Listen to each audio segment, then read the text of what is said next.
आज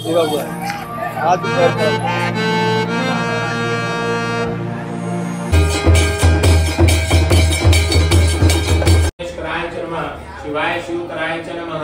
ओम। तर मित्रांनो, मी आता उभा आहे शिवस्पर्शाने पावन झालेल्या अशा अवंती नगरीमध्ये, म्हणजेच आत्ताच्या उज्जैन।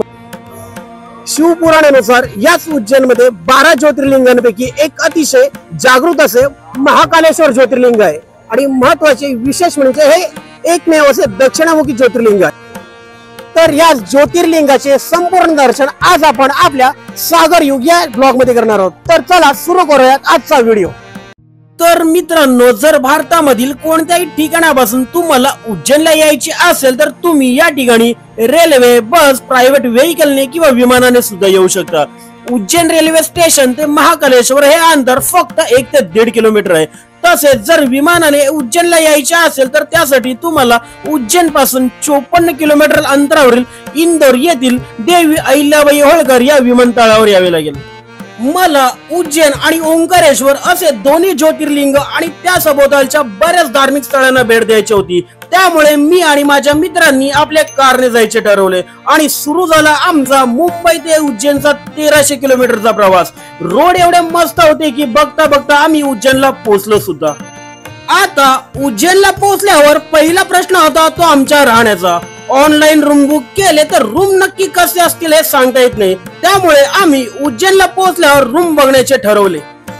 उन्हाळा एवढा होता की आम्हाला एसी रूम शिवाय पर्यायच नव्हता आणि एसी रूम बजेट मध्ये असणे पण गरजेचे होते। त्यामुळे आम्ही मंदिरा शेजारी असलेले ट्रस्टीचे श्री झालरिया मठ या ठिकाणी चौकशी केली। हे ट्रस्टीचे मठ असल्यामुळे येथे फक्त 1400 रुपयांमध्ये आम्हाला 4 जणांसाठी एसी रूम मिळाला। रूम सुव्यवस्थित आणि महत्वाचे म्हणजे वॉशरूम सुद्धा क्लीन होते आणि बाहेरचा नजारा तर तुम्ही बघूच शकता। तुम्हाला सुद्धा उज्जैन मध्ये मंदिरा शेजारी असा बजेट मध्ये रूम हवा असेल तर तुम्ही नक्कीच या ठिकाणी चौकशी करू शकता। तुम्हाला इकडे 3 जणांसाठी नॉन एसी रूम 1000 मध्ये आणि एसी रूम 1200 रुपयामध्ये मिळतील। तुमच्या माहितीसाठी या नंबरवर तुम्ही संपर्क करू शकता। तसेच जेवणासाठी या ट्रस्टीचे एसी हॉटेल सुद्धा आहे। तर चला आता तुम्हाला दर्शन घडवतो आपल्या महादेवाचे। तर रूम मध्ये मस्त फ्रेश होऊन नवीन वस्त्र परिधान करून मी निघालो दर्शनाला। मंदिरात जाता जाता आजूबाजूला छोटे छोटे डमरू, महादेवांच्या नावांचे प्रिंट केलेले टी शर्ट, महादेवांच्या मूर्त्या, शिवलिंग आणि विशेष म्हणजे छोटू मला दिसला। या छोटूने थंड चंदन कपाळाला लावले आणि त्यावर महादेवाचे नाव कोरले आणि सज्ज झालो मी मंदिरात जायला। मंदिरात जाण्यासाठी या बडा गणेश मंदिरासमोरच फ्री पास आणि पेड पास साठीचे काउंटर आहेत। या ठिकाणी तुम्ही मंदिरात दर्शनासाठी 250 रुपयाचे शीघ्र दर्शन पास किंवा फ्री पास सुद्धा काढू शकता। आम्हाला लवकर महादेवाचे दर्शन घ्यायचे होते म्हणून आम्ही हे शीघ्र दर्शनाचे पास काढले होते। तुम्ही फ्री दर्शनाचे पास काढून सुद्धा दर्शन घेऊ शकता। आता माझ्या सोबत मला तुम्हाला सुद्धा महादेवाचे दर्शन घडवायचे होते, पण मोठा प्रॉब्लेम असा आहे की येथे मंदिरात जाताना कॅमेरा, मोबाईल अशा सर्व इलेक्ट्रिक गोष्टी जमा कराव्या लागतात। पण तुम्हाला दर्शन घडवण्यासाठी मी उज्जैनला येण्याआधीच आपल्या ओळखीच्या मित्राकडून या परमिशनची सोय केलेली होती। पण तुमची अशी ओळख नसेल तर येथील लॉकर रूम मध्ये तुम्ही विनाशुल्क तुमचे कॅमेरा, मोबाईल अशा सर्व इलेक्ट्रिक गोष्टी जमा करू शकता। महाकालेश्वर हे मंदिर एकूण 2 मजल्याचे आहे आणि सगळ्यात खाली महाकालेश्वराचे गर्भगृह आहे। त्याच ठिकाणी आता आपण दर्शनासाठी चाललो आहोत। महादेवाच्या दर्शनासाठी मी तर खूप उत्सुक झालेलो आहे। कधी एकदा गर्भगृहात येतो आणि महादेवाचे दर्शन घेतो असे झालेले। तर मित्रांनो, गर्दी जास्त नसल्याने आपण फक्त 5 ते 7 मिनिटांमध्ये गर्भगृहात पोहोचलो आहोत। महादेवाचे दर्शन घेतल्यावर किती प्रसन्न वाटते हे तुम्हाला मी शब्दात सांगू शकत नाही। तुम्ही बघू शकता की समोर गर्भगृहात महादेवाचे सुंदर असे शिवलिंग आहे। मी तर महादेवाचे प्रत्यक्ष दर्शन घेतले आणि तुम्ही सुद्धा आपल्या व्हिडिओच्या माध्यमातून महादेवाचे दर्शन करून घ्या। असेच एकदम जवळून ओंकारेश्वर आणि ममलेश्वर या ज्योतिर्लिंगांचे दर्शन सुद्धा मित्रांनो मी तुम्हाला घडवणार आहे। त्यामुळे जर तुम्ही आपल्या सागर युग या YouTube चॅनलवर प्रथमच आला असेल तर आपल्या चॅनलला सबस्क्राइब करून व्हिडिओला लाईक करायला विसरू नका। आता महाकालेश्वर ज्योतिर्लिंग नाव घेतलं तर समोर येते पहाटे होणारी भस्म आरती आणि या आरतीचा अनुभव तर मला नक्कीच घ्यायचा होता। मी असे ऐकून होतो की या भस्म आरतीसाठी जे भस्म वापरले जाते ते स्मशानातील चितेच्या राखेपासून तयार करण्यात येते, पण नंतर येथील पुजाऱ्यांकडे याबाबत विचारणा केली तेव्हा त्यांनी सांगितले की हे भस्म कपिला गायीचे शेण, शमी, अमलतास, कडी, पलाश, बेर आणि पिंपळाच्या झाडापासून तयार केले जाते। भस्म आरती ही पहाटे 4 ते 6 या वेळेमध्ये होते। भस्म आरतीचा अनुभव घेण्यासाठी सर्व भाविकांना नंदी सभागृहात बसवले येते। या नंदी सभागृहात एका वेळी 100 तर नंदी हॉल मध्ये जवळपास 500 पेक्षा जास्त भाविक बसू शकतात। तर चला आता तुम्ही सुद्धा अद्भुत अशा भस्म आरतीचा आनंद घ्या। तर मित्रांनो, खरंच आयुष्यात एकदा तरी सगळ्यांनी या भस्म आरतीचा अनुभव घ्यायलाच हवा। ज्या भाविकांना भस्म आरतीला हजेरी लावायची असते त्यांनी महाकालेश्वराच्या www.श्रीमहाकालेश्वर.com या ऑफिशियल वेबसाईट वर जाऊन ऑनलाईन पास काढायचे असतात। या वेबसाईट वर जाऊन मेनूच्या पुढे तुम्हाला भस्म आरतीचा मेनू दिसेल। या ठिकाणी क्लिक केल्यावर तुम्हाला एक कॅलेंडर दिसेल। या कॅलेंडरवर जेथे NA असेल त्या तारखा बुक झालेल्या आहेत असे समजावे। त्या तारखा सोडून तुम्ही बाकीच्या तारखांसाठी तुमचा भस्म आरतीचा स्लॉट बुक करू शकता। आता दर्शन घेऊन आपण मंदिराच्या बाहेरच्या प्रांगणात जाऊयात आणि बाकीच्या मंदिरांचे दर्शन सुद्धा घेऊ। तर सुरुवातीला महाकालेश्वर मंदिर हे बाहेरून किती छान दिसते ते आपण बघूया। तर मंदिर हे एकूण 2 मजली असून सर्वात खालच्या मध्यभागी महाकालेश्वर, मध्ये ओंकारेश्वर आणि सगळ्यात वरच्या ठिकाणी नागचंद्रेश्वराची शिवलिंगे स्थापित आहेत। नागचंद्रेश्वराचे दर्शन भाविकांना फक्त नागपंचमीच्या दिवशीच करता येते। मंदिराच्या प्रांगणात निलखंठ महादेव मंदिर, स्वप्नेश्वरी महादेव मंदिर, बृहस्पती महादेव मंदिर, सिद्धिविनायक गजानन मंदिर आणि अतिप्राचीन साक्षी गोपाळ मंदिर अशी बरीच मंदिरे आहेत। या मंदिरात येऊन येथील गुरुजींच्याकडून तुम्ही महादेवाचा अभिषेक करू शकता।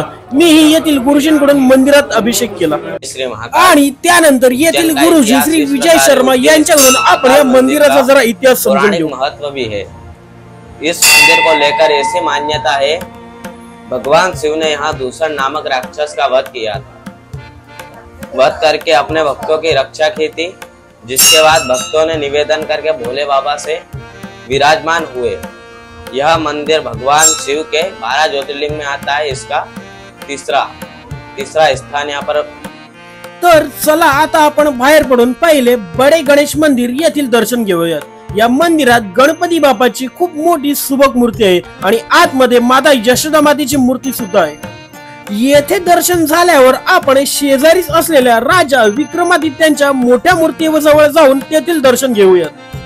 या सुबक नक्षीदार कमानीमधून आत प्रवेश केल्यावर या स्वस्तिक असलेल्या भगव्या ध्वजाने माझे विशेष लक्ष वेधून घेतले होते।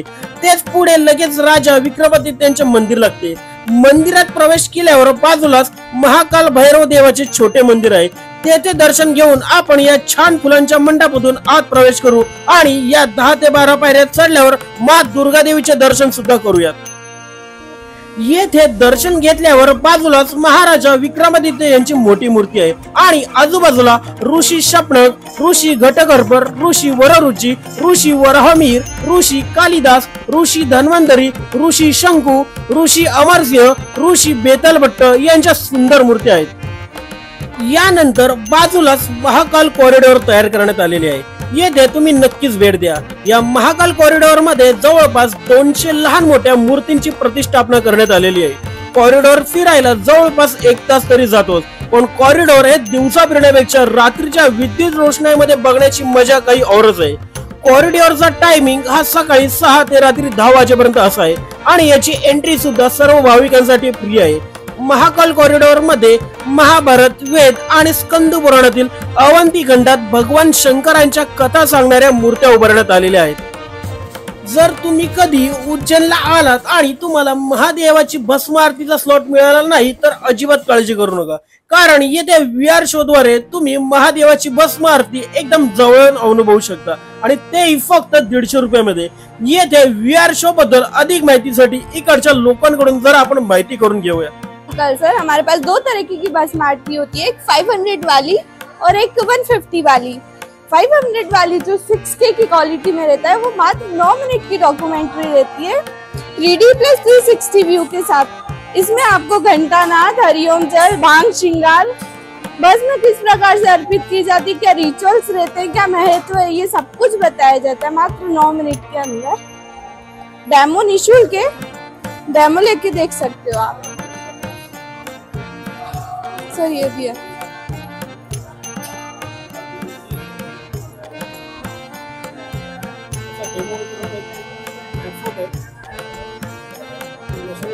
या मशीनद्वारे आपण एकदम महादेवाच्या गर्भगृहात शिवलिंगासमोर बसलो आहोत आणि प्रत्यक्ष आपल्या डोळ्यासमोर ही आरती होत आहे असा अनुभव येतो। मंदिराच्या बाजूला असलेल्या महाकाल कॉरिडॉर मध्ये येऊन तुम्ही या व्हीआरचा शो अनुभवू शकता। याच महाकाल कॉरिडॉर मध्ये 5 मिनिटांवर भारत मातेचे एकदम सुंदर मंदिर आहे, आपण त्या ठिकाणी सुद्धा भेट देऊयात। बाहेरून हे भारत माता मंदिर एवढे छान दिसते, तर मंदिराच्या आत गेल्यावर हे मंदिर किती छान असेल याची तुम्ही कल्पना करू शकता। तर मंदिरात प्रवेश करण्यापूर्वी बाजूलाच आपल्या पुण्यभूमी भारताचा नकाशा आपल्याला दिसतो आणि काही पायऱ्या चढताच आपण मंदिरामध्ये बसतो आणि समोर दिसते दिमागदार अशी हातात भगवा ध्वज घेऊन उभी असलेली भारत माता। यानंतर आपण जाणार आहोत हरसिद्धी माता मंदिरात। हे मंदिर महाकालेश्वर मंदिरापासून अवघ्या 600 मीटरवर आहे। 51 शक्तिपीठांपैकी एक असलेले हे एक शक्तिपीठ आहे। भगवान शंकरांना आपल्या वडिलांनी यज्ञासाठी आमंत्रित केले नव्हते, त्यामुळे माता सतीने स्वतःला अग्नीत जाळून घेतले होते आणि या दुःखातून भगवान शंकरांनी सतीचे शरीर ब्रह्मांडात फिरवले। याच वेळी भगवान विष्णूंनी सुदर्शन चक्र वापरून सती मातेच्या शरीराचे 51 भाग केले आणि याच 51 भागांपैकी सती मातेचे कोपर येथे पडलेले होते असा या मंदिराचा इतिहास आहे। इकडे संध्याकाळी 7 वाजता देवीची आरती होते आणि या आरतीचा अनुभव काही औरच असतो मित्रांनो, कारण मंदिरासमोर जवळपास 51 फुटांचे 2 भले मोठे दीपस्तंभ आहे। या दीपस्तंभांवर आरतीच्या वेळी 1011 दिवे रोज लावले जातात। हे दिवे नक्की कसे लावतात याची तयारी बघण्याकरता मी जवळपास 6 वाजल्यापासून येथे बसलेलो होतो। तुम्ही बघू शकता की येथे दिवे लावणारी येथील मंदिरातील भक्त कशा पद्धतीने दिवे लावण्याची तयारी करत आहेत, पण यानंतर हे दिवे एकाच वेळी प्रज्वलित कसे करतात हे मला बघायचे होते, कारण या दीपस्तंभावरचे सर्व 1011 दिवे येथे लावले जातात। आरतीची वेळ जवळ येताच या भक्तांनी दिवे लावायला सुरुवात केलेली तुम्ही बघू शकता आणि बघता बघता काही क्षणातच या भक्तांनी सर्व दिवे प्रज्वलित केलेले आपण बघू शकतो। तर मित्रांनो येथे आता आरती सुरू झालेली आहे। मंदिर सर्व भक्तांनी प्रचंड भरलेले आहे आणि मंदिरामध्ये टाळ, मोठे ढोल असे बरेच वाद्यामध्ये या देवीच्या आरती चालू झालेली आहे।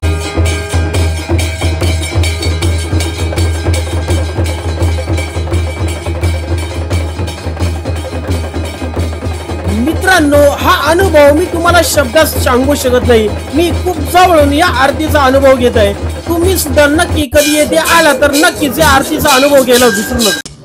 जवळपास 1 तास आरती झाल्यानंतर मी मंदिरातून बाहेर पडताना मला एक सुंदर दृश्य दिसले, ते मी तुम्हाला दाखवतो। वाव, हे बघू शकता तुम्ही,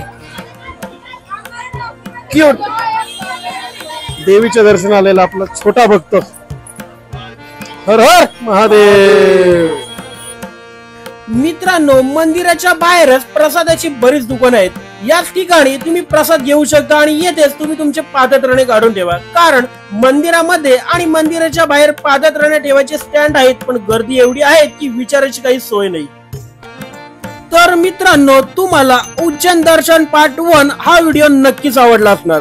यानंतर उज्जैन दर्शन पार्ट 2 मध्ये आपण काळभैरव मंदिर, जय मा गडकालिका माता मंदिर, त्यानंतर भरतहरी गुहा, त्यानंतर मंगलात्न मंदिर, त्यानंतर श्री शांतिबनी आश्रम आणि नवग्रह शनी मंदिर यांचे दर्शन तुम्हाला घडवणार आहोत। तर हा व्हिडिओ तुम्हाला आवडला असल्यास व्हिडिओला लाईक करून व्हिडिओ आपल्या मित्र परिवारांमध्ये नक्की शेअर करा आणि महत्त्वाचे म्हणजे आपल्या सागर युग या YouTube चॅनलला सबस्क्राईब करायला विसरू नका। धन्यवाद।